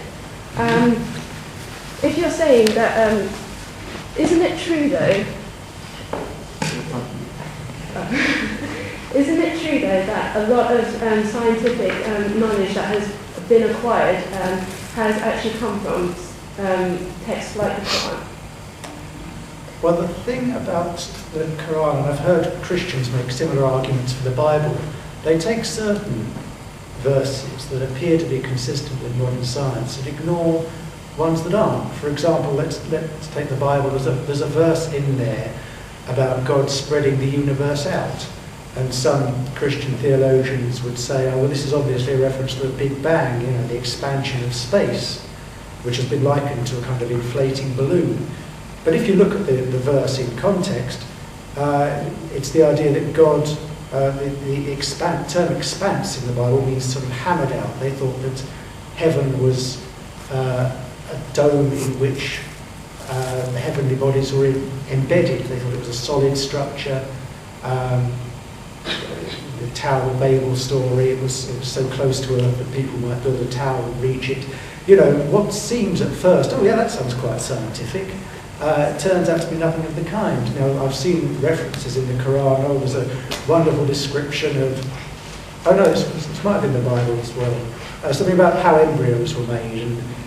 But there's a Bible verse that says I was formed in the depths of the earth, and there's another verse that says, you know, I was formed some other way. All kinds of poetic. If you give yourself enough poetic verses, you can find something consistent with just about anything. But what you have to do is look rigorously at all of the evidence, not just cherry pick the bits that seem to fit with scientific ideas. So there's no convincing idea that scientific foreknowledge is found in the Bible. I've seen examples in the Quran. I can't quote any, but I've seen Muslim websites. You know, the Quran's wonderful. It foretold this, this, and this. And when I've gone back and looked, it struck me that there's a simpler sort of folk explanation around at the time that it hasn't anticipated modern science. That these are coincidences. Can you give a response to that? Yeah. To this particular question. Yeah. Well, I'd say it's essentially that I think we have a lot to thank religion for. The sciences, the Renaissance in Europe, where did it come from? Cambridge University, it was Cambridge or Oxford. Where did it start off from? It started from Muslim books brought over from Spain into England, and they were starting teaching at a monastery, and then it developed into university. The Muslims developed the modern scientific method as we know it, the ward system in hospitals, and many countless other things. I think if it wasn't for religion transforming backward nomadic Arabs into ones of inquisitive, progressive civilization, then we would be 500 years behind, perhaps, arguably, and than we are now. So I think that we have a lot to thank this religion for. I did actually forget the original question because you made a lot of detailed response. What was the original question? Sorry. No, the question was. I can't remember. The question was. No, it wasn't that. It was doesn't the text like the Quran show that science has been discovered from things like the Quran, because there was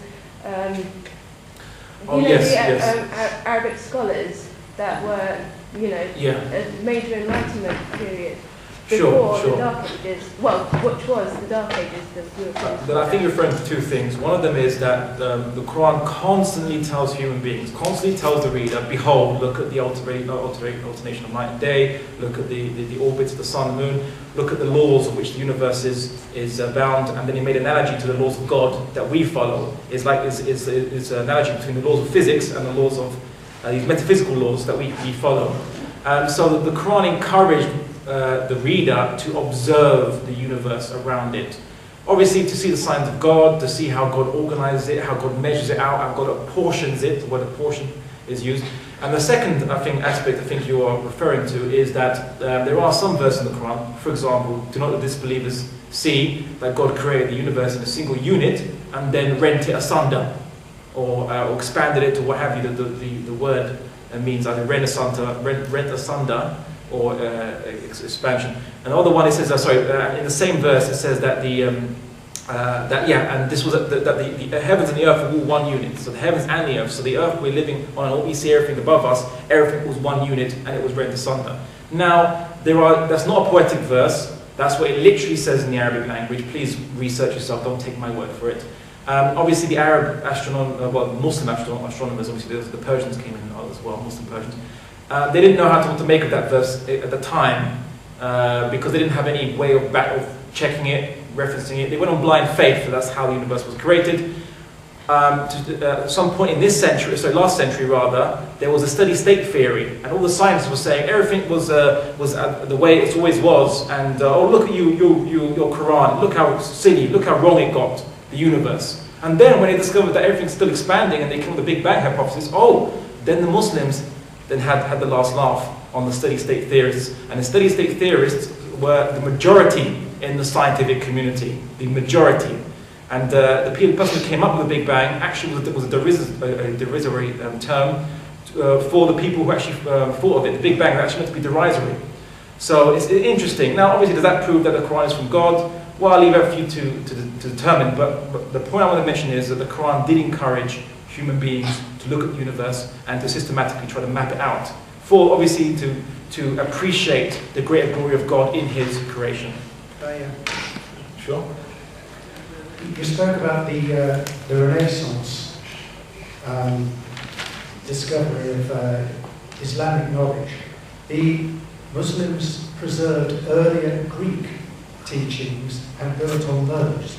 The first people to do science in anything like its modern form were the ancient Greeks, perhaps because their own brand of theology, they believed in polytheism, and their gods were all too human, kind of bickering, and it didn't lend itself, polytheism, to an orderly explanation of how the world works. So they began to look to nature and to philosophy to try and find their own ordered answers. Now God, and the point was made that God's a kind of divine order, and God makes the laws of physics, he makes the laws, he makes prescriptive laws of ethics, and that very idea of God as a source of order, I think, actually retarded the progress of science.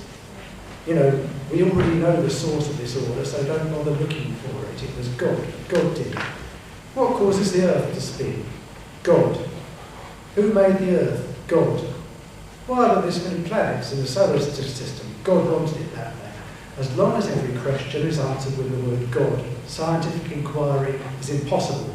Scientific inquiry works only because we don't know the answers. You mentioned the idea of the Big Bang theory being consistent with the Quran. The Big Bang holds that space, not only that space began, but that time began. And if you have a beginning to time, you can't talk of anything causing time, or even causing the Big Bang. All talks of causation break down.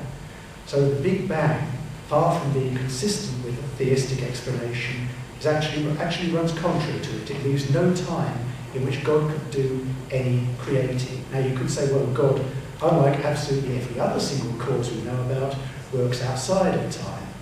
Well, if theists are allowed the luxury of saying that, atheists can say, well, the universe, unlike every other thing we know, doesn't have a cause. If Muslims can have one law for God, one law for everything else, then atheists can have one law for the universe and one law for everything else. And atheists are one level from Muslims because we know the universe exists. We both agree on that. We don't both agree that God exists. Your beliefs require more entities than my beliefs do, and they're more complicated than can be justified by the evidence. Good response.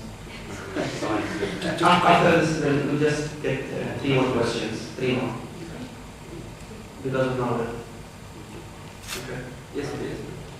Yeah, you have 1 minute. Okay, 1 minute. All right. The Quran mentions the story where Pharaoh, in front of Moses, killed someone and said, "Look, I could kill this person. All right? I look at how powerful I am." And Moses said, "You didn't kill this person. God did." Obviously, clearly, the mechanistic process was that the Pharaoh ordered one of his soldiers to kill this person in front of Moses. But all things ultimately are determined by God. Just because God determines things doesn't mean there's a mechanistic process not at work. And we want, as Muslims, we're encouraged to look at the mechanistic process by which God brings about His will, that we appreciate the will of God. Hence, we investigated the universe to look at these mechanistic processes that we could see. And the last point he mentioned, he said that I could posit that the universe was uncreated. Well, I'll tell you what, here's my criteria. You can only say that if the universe is infinite, unchanging, and unlimited. If you can say that, if you can show that, the universe, I take your point. If you can't show that the universe, then it is created and it has a start point. And I say that God is unchanging, infinite, and independent, incontingent, and unlimited. Therefore, He is not created, but He must be the cause of everything else, because everything else being contingent, limited, and finite. That's why I say that the atheists are actually, it's more minus 1 nil, 1 whatever, than 1 nil to the atheists. Thank you. Can I come back now? Well, can I just... some sort of explanation from the Muslim point of view, or some moral dilemmas. For example, euthanasia and abortion. Suppose somebody was terminally ill and in great pain. What would your views be about euthanasia? Or suppose somebody's baby's going to be born with terrible defects. The thing is that from a humanistic point of view, I wouldn't say I would agree with abortion or euthanasia, but at least you've got the freedom to debate the issue.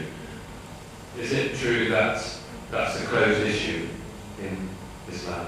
That you cannot, under any circumstances, have either euthanasia or abortion? So there's no discussion. Well, the Islamic history, if you look at Islamic history, is famous for its debates. They debate everything, from A to Z to the kitchen sink, everything. They debate, has there been women prophets? And they discussed maybe Mary could have been a woman prophet, a female prophet, possibly, they said. Things that you wouldn't expect. They, all kinds of different things they debated. Whether from things such as, whether you can use, let's say, cluster munitions, because there's a humanitarian consequence using cluster munitions on your catapults, bombarding cities. They debated those issues. Now, euthanasia and abortion is debated.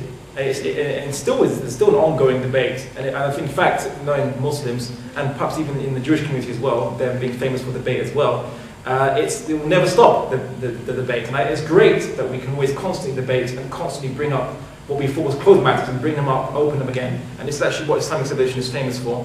In terms of euthanasia and abortion, all I could tell you is my opinion, which I adopt from a particular jurisprudent. There are many other jurisprudents that might disagree. So if you want my personal opinion, then for example, I would say that, well, not my personal one I derived, but I adopted from a jurisprudent, I would say that euthanasia is forbidden because it's suicide. And of course, abortion, there are exceptions. Obviously, if a woman's raped and many other issues, maybe if the woman's going to die, then various scholars have said that it's better to save the woman and the child dies, if that's unavoidable. Now, those are the situations. Now, you might ask, but what about the suffering involved? There is suffering involved. You see, suffering, I feel, is here to remind us that we're not in this earth to just enjoy ourselves. Because suffering is part of life. You have pain receptors. Nature, whether you want to call Mother Nature or God, whatever you want to call it, saw fit to give you pain receptors, to make you be able to appreciate frustration, hatred, anger, and obviously shock, and many negative emotions. Why is that? Because surely, if nature put this there, there must be a reason for this. And this is part and parcel and necessary of the human existence. What is that for? I would argue it's because it's there, it helps us in our cause to worship God. But obviously an atheist might say something else, but that's my take.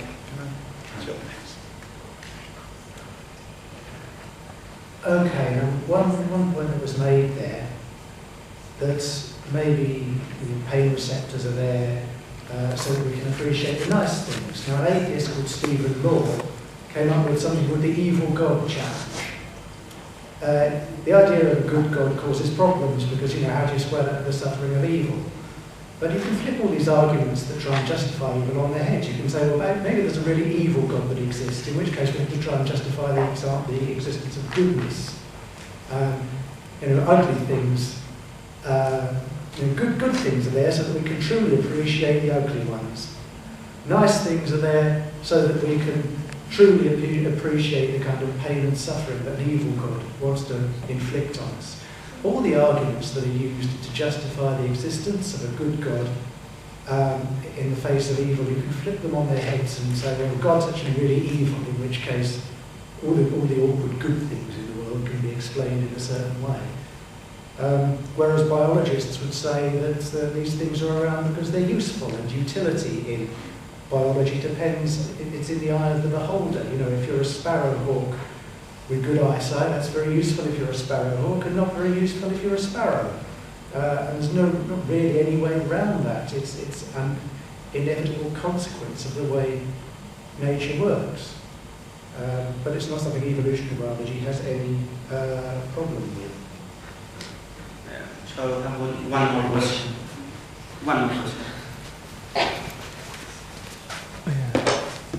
Thanks. My question is actually for both of you. Now we all know about the Nazis and the Holocaust.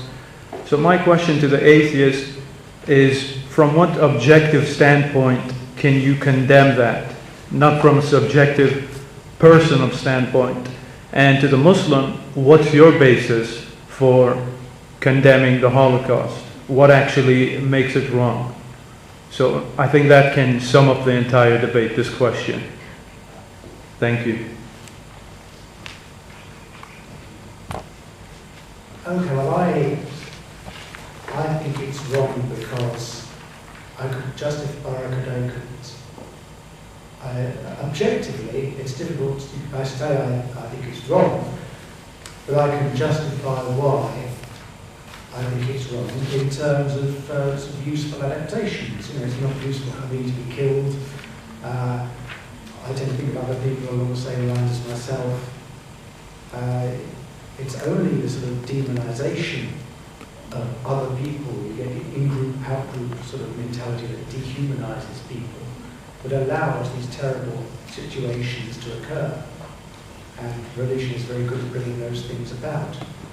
So I don't know if I can tell you objectively why it's wrong. Subjectively, I feel it's wrong, but the fact that it's subjective doesn't mean it's arbitrary. You know, people all across the world feel murder is wrong, and they feel it for very useful Darwinian reasons. So, as I say, even if I can't justify something objectively, that doesn't mean that it is arbitrary. Whereas if you justify something by saying because God said it's wrong, it does become arbitrary, as Plato's argument showed. Well, the condemnation of the Holocaust rests on a very objective basis, which is killing innocent human life is wrong. But I want to go into the mind of the Nazi. I'm going to the mind of the Nazi. What was the Nazi thinking? What was a lot of the German people thinking at the time? You see, yes, most people agree that killing is wrong, even the German, even the Nazi. But the difference between us and the Nazi is that the Nazi believed that the Jews were a threat to the German society. They were a fifth column. It's much like what far-right people think Muslims are now. We are the new Jews, so to speak, in Europe. So in the Nazi Germany, when they would make cartoons about Jews and when they would demonize the Jews and people complain, they would say, you're against my freedom of speech because I'm trying to exercise my freedom of speech to defend this society from an insidious threat, which was in their mind, in their warped mind, the Jews. So for them, they did, these were normal Germans, they weren't all psychopaths, normal Germans who would, pat their dog on the head and play with their children and so on. Hitler was very nice with children, he was very nice with his family. But in his warped mind, he saw the Jews as being subversive, and so he did the natural, what you call the materialistically natural thing, which is to eliminate the threat as he saw it. And this is being invoked even today. I've seen people, quote-unquote normal people even, saying that Muslims are a threat in the West and they should be dealt with. Some of them don't go to talk about what they mean by dealt with. Some do. They just said get rid of the Muslims, kill them, eliminate them, and they're even open about it. Even, Nick Griffin, in the Question Time, he laid into Islam, and everyone took issue with everything else he said, except what he said about Muslims and Islam. Isn't that interesting? It's funny how the social hysteria can make people commit immoral actions, whereas there are Christians and Jews who say, even if they agree, and they say, well, yeah, Muslims might be a detriment to society, but we must always hold ourselves to a higher standard. Those people who have an absolute basis, an objective basis, will never fall foul of the social whims of the mob mentality that is the subjective morality of people who just follow what society says. And I will say this in this last point about God. You see, God, like the Bank of England, okay, I know it's a bit of an analogy here, it's a bit of an analogy here. If you're an economist, you probably view it like that. But anyway, the Bank of England, because it's a recognised authority, people will say, whether the Bank of England says it's legal tender, you will say it's legal tender. You will use this currency. Everyone will use this currency because the Bank of England has the final say. Much like the dictionary has a final say. If I debate with him as to what word means something, maybe this word means something to me. Maybe I believe the word gay means happy. He believes the word gay means homosexual, and we argue about this. We say, look, we can resolve this. We go dictionary. What does the dictionary say? That's an objective basis. This, you know, it is something that's been put there, and this is what God is. God is a transcendent, infinite, and eternal criterion to determine the value of actions, intentions, and objects as well. Everything. God determines the value of everything, and this is from this basis that we can objectively right now say the Holocaust is bad then, it's bad now, and it was bad in the future. Thanks. Come back on that one. Okay, well, Just one minute, this really good. Okay, well, I would say that Hitler invoked religion several times in his speeches. He said, you know, I'm called as a Christian to fight against the Jewish poison. Now, he might not have been a Christian, he might have been putting it on for the crowds, but that just shows how easy it is to use religious ideas to further all kinds of nasty views. Now, maybe if we were a bit more critical of religion, those kind of things wouldn't have happened. This shows the danger of religion. And Hitler was actually a deeply superstitious person. He wasn't a rational person at all. Would you like to? Yeah. Oh, sorry. I thought that was it. No. All right. Okay. Yeah. Dr. Stovold will make his final concluding remarks. Okay, to sum up, I don't think my criticisms of religion have been answered. The religious basis of morality. I still haven't had a response for why living things have more value than insensitive objects. I still haven't had an answer to where God got his moral values from and why he deserves credit for being good, given he's always been good and never acquired goodness. To me, the idea of God is just unnecessarily complicated. It was said earlier in his closing remarks, it was said that gold is intrinsically useful. It's useful because it has intrinsic properties that make it useful. In other words, he justified the worth of something by the fact that it was useful, which is precisely what I did when I invoked evolutionary theory as a basis for ethics. And the utility of something depends on its environment. Generally speaking, you don't think of a stone as useful, but if you want to smash a window and there's no other object around, then a stone might be quite useful. The utility of something isn't a property of an object itself, it depends on the environment you're in. This is a relativistic idea, the idea that God somehow furnishes something with a purpose. Purpose can be discovered. The first artificial sweetener, saccharin, was discovered by someone filling around in a lab with an industrial chemical. The idea that purpose has to come from God is falsified by that kind of chance discovery. There's no necessary reason. God doesn't, if we say a purpose in something, purpose can be discovered, it doesn't have to be built in. I think that it's a very dangerous thing to couple religion to morality. You saw in the example of Nazi Germany, the rhetoric that was used to whip up the Germans, who, as you say, were normal people. The stage had been set for the persecution of the Jews by centuries of Christian persecution of Jews. Jews, after all, allegedly the Christ killers. There's that verse in the Bible that says something along the lines of, and his blood will be on all of our children, meaning the Jewish race, which is, of course, a terrible thing to do, and to say, and it's bound to lead to situations where Jews are going to be, there's going to be prejudice against Jews. An analogy was made that the ultimate source We need a sort of ultimate source of morality, namely God, in order to work out what's right and wrong. Just as we need an ultimate source for what language means. You know, does the word gay mean happy, or does it mean homosexual? Let's go to a dictionary and find out. Well, I'll tell you something interesting about dictionaries. If you went to an old dictionary, you wouldn't find that the word gay meant homosexual. You'd find it only meant happy. Languages change.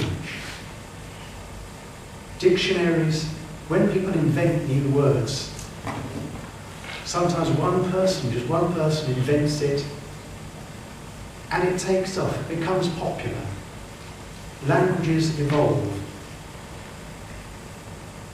And words come into our language because they're frequently used. The word spam used to refer to a type of tinned meat, and now it's probably more often used to refer to unwanted emails. Now, you see here that the meaning of a word isn't somehow built into the word itself. It's determined by its usage. It changes over time. It's not some intrinsic quality. So I think that the idea that things have some intrinsic quality given by God is falsified by the fact that language evolves, dictionaries evolve. They're not ultimate authorities. The meanings of words have changed in the past. People's ideas about what are right and wrong are changing. There have been some, many constants actually. We were told how wonderful and open the debates have been in Islamic societies about, for example, abortion and euthanasia. You can't have it both ways. You can't say on the one hand there have been wonderful open debates within the Muslim community about how these things are, and on the other hand say that religion provides a useful guide to morality. If the religion provides a useful guide to morality, then there'd be no need for debates about these subjects. People would always agree on the answers. Thank you very much, Robert Stovold. Now,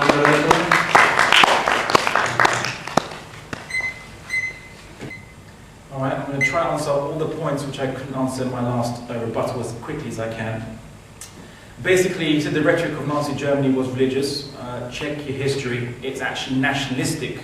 It was. They said that they complained about a great stab in the back, that the Jews were behind supporting the Allies in World War I, which is obviously, I suppose he meant the Zionists giving money to the British Empire, which was partly true. But then he said that basically the Jews were international, they only cared about themselves, and they were detrimental to the German nationalism.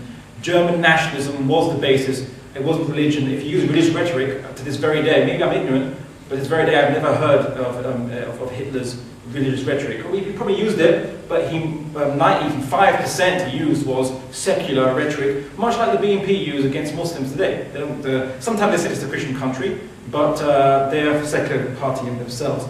He said that my analogy of gold, saying gold is useful, shows that I believe in utility. No, I was using an analogy that a materialist could understand. I wasn't saying that that's my theory of value. He also said that it's something good because God says so, and that anything can be good if God says so. Firstly, it's kind of like this. A manual for how to use, let's say, your computer is good because it allows you to fulfill the purpose of the computer. The computer was made to fulfill the purpose. And so the manual, which will guide you how to fulfill that purpose, will appear to you to be good. One could argue, is the manual good because merely the creator of the computer says so? Or is the manual good because it actually fulfills the purpose? Well, the point is both. Because God says something is good, and He designed us to almost sense or appreciate His guidance as good. We will feel fulfilled by following our purpose. And that's what we sense as good, so it would appear as good to us. He said that human beings were not designed well because God is a poor designer because we seem to do a lot of bad things.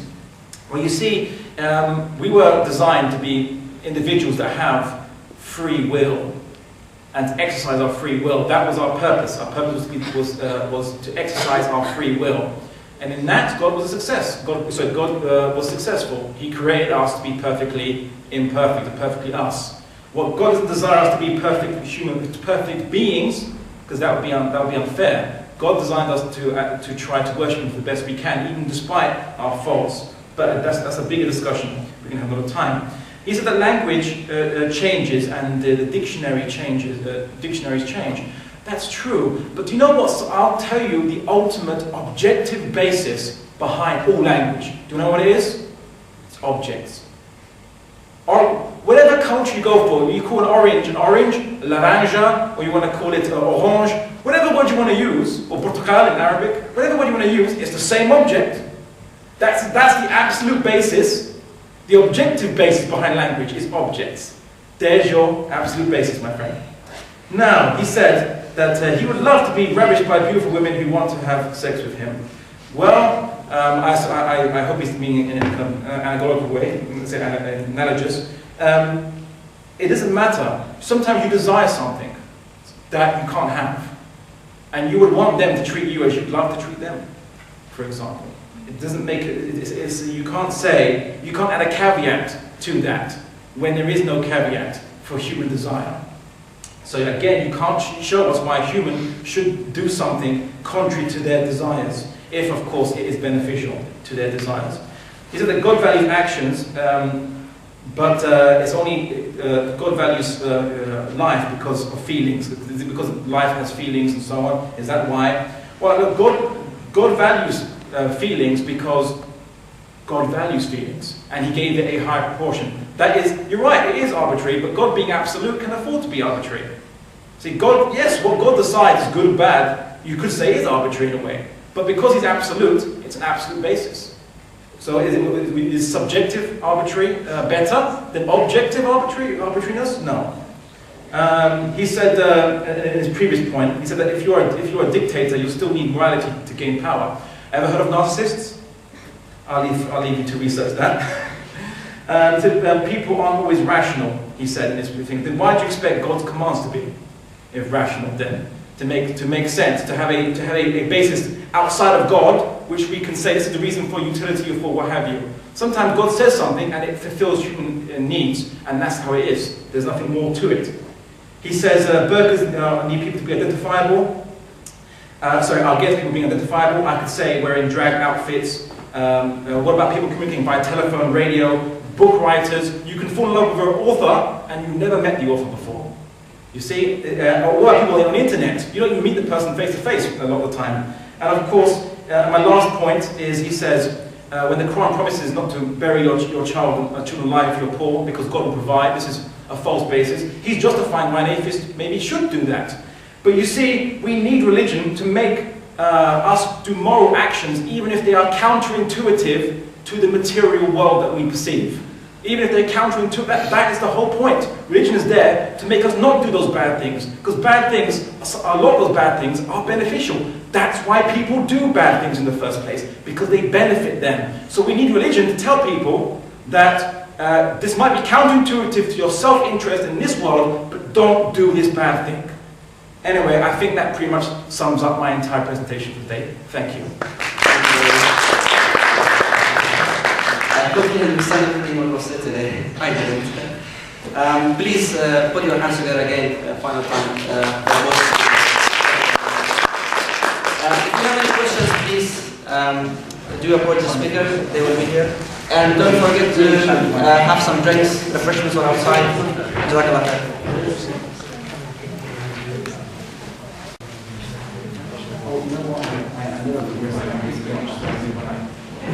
Subject to violence.